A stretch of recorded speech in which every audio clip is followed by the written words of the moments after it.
Assalamu alaikum and good evening, ladies and gentlemen, and welcome to another installment of our Valanths League series. This time at, what is it, round 9, Hockenheim.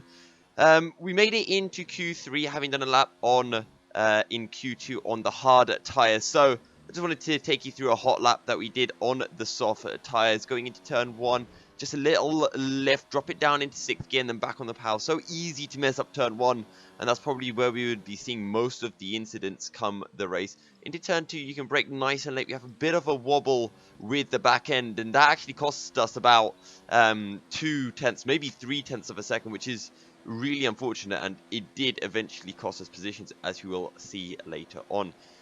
Into the hairpin, about 90 meters, really late on the brakes, drop it down into first gear temporarily, and now short shift up into fourth gear, and then you can, go back to usual revs. Use up all of the track into the kink of 7, using the grass as well, and nice and late on the brakes when the kind of curbing ends.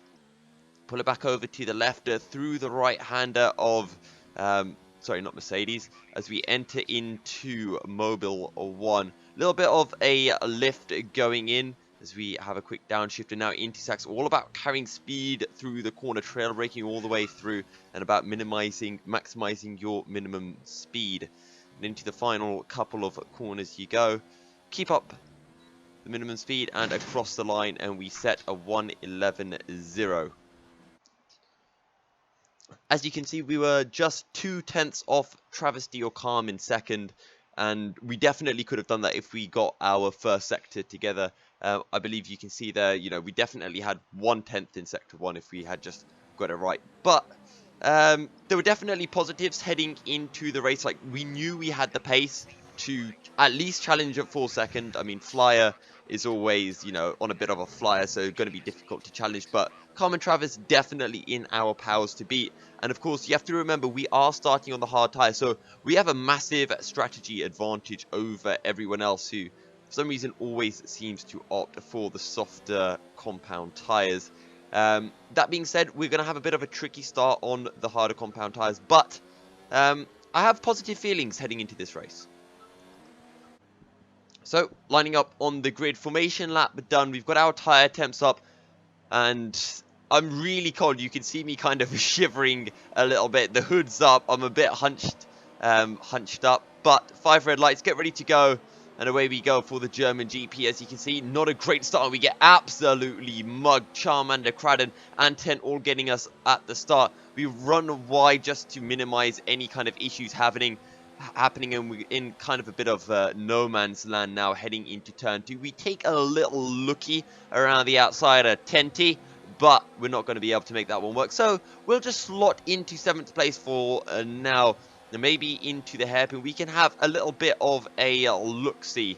We'll take a look towards the inside, but everyone breaks really late into here on the opening lap, and as you can see, Tent gets massively caught out by this, and our practice beforehand really came crucial, knowing that you have to brake super early on that first lap.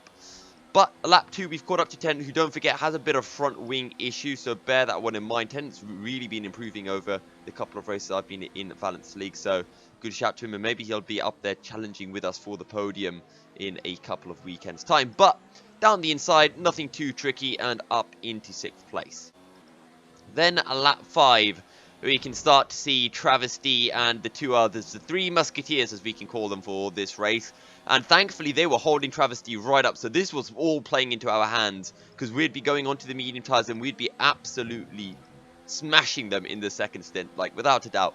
DRS enabled, and I know that they're going to battle. I've got time, so I just want to brake nice and early and stay out of trouble. So we're going to brake at about 120, 130, but Travesty, unfortunately, had the same idea. He brakes early as well. We run into the back of him. We lose our end plate, and, well, we're side by side, so we tried to make the most out of it and take the position on Travis despite us kind of knocking into him. But Travis dives it back down the inside into Mercedes. We try to hold it around the outside, and Travis cuts across us very cheekily, and that costs us about a second there. So a little bit cheeky from Travis, but I kind of understand his feelings. But heading on to lap 9 now. Travis has got past ahead of Charmander and Cradden, and he's now going to be pulling away. We've got damage to our front wing. That's why it took us so long to catch back up. Charmander has a moment. Cradden into the wall. We make sure that he doesn't bounce across back onto us. And now we're right on the tail of Charmander as we make our way through turns 2 and 3. But yeah, the wing was an issue. Calcifer was telling me afterwards that it was costing me about half a second a lap, so I'll take his word for it, and I'll be bringing that up. But we move to the inside of Charmander, try to move back across, but he's still there. Drop it into first gear.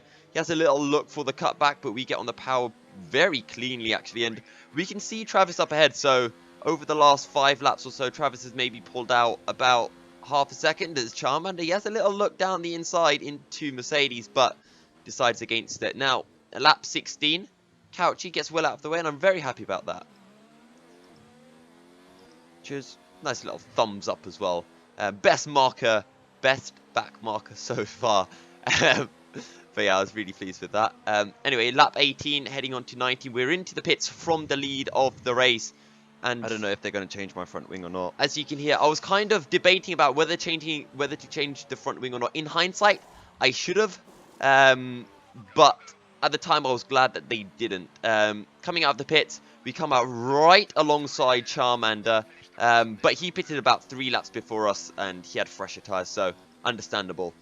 Very next lap, though, we're right on the tail of Charmander. We run out a bit wide, but that's fine. Regular corner cuts. We move to the inside very late down the inside. I think we have a little bit of contact, but we pick up the position. However, we know that Charmander, he's got DRS now for this straight, and he should be able to try to re-challenge us anyway. I don't know if it was a right decision to overtake him into turn 2, but as you can see, Charmander, we go defensive. Byron's in 6th place as he always seems to be miraculously, and we just let Charmander run wide, kind of knowing that he'd try to outbrake us, pick up the position.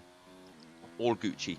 Now, lap 25, we're trying to catch in close into Travis, and we are 4.6 seconds behind. We were 7 seconds on lap 20, so we're really closing in. Lap 29, Travis and Karma have been battling, and now the gap's 2.5 seconds, so we've closed in another 2 seconds in 5 laps. So we're going to be right on the cusp, but travesty into the wall, and this kind of gave me mixed feelings because, great, I'm up into 3rd, but Travesty and Calm aren't going to be battling now, which is going to make it much harder to actually catch up to Calm with 5 laps remaining.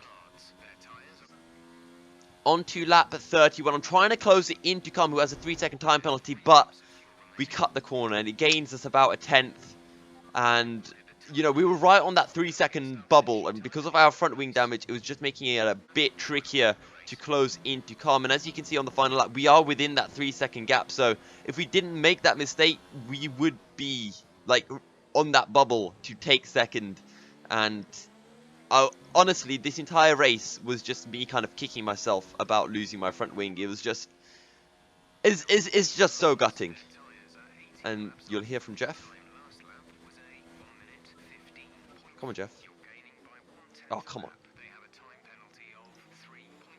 There you go. So, Calm had a time penalty of 3 seconds, and I knew that, and I knew that I had to push and not make any mistakes, because Calm was pulling away at the start of, like, lap 30-ish, so I really wanted to push, and I thought it's all or nothing. And then Calm's pace started to drop off, and I was just thinking, why did I do that, Milky? Just why? And also, you can see Flyer up ahead, so, you know, if that front wing was costing us half a second, you know, since lap 6 we've had that, so it's almost 30 laps, so I think that has been at least 10 seconds.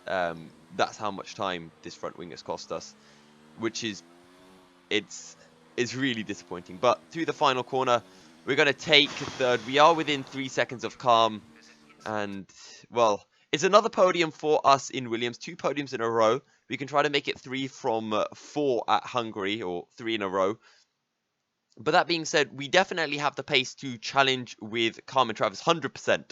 And maybe Flyer as well, if we can just, you know, get a good setup going and find some decent consistency. And let's just take a quick look then. Yeah, well, we almost had the faster lap in the race. I mean, we're excluding Travis, who went on to softs, but we were right up there. However, that's all that we have time for. Thank you very much for tuning in. I'll see you next time. And until then, stay milky, and assalamu alaikum.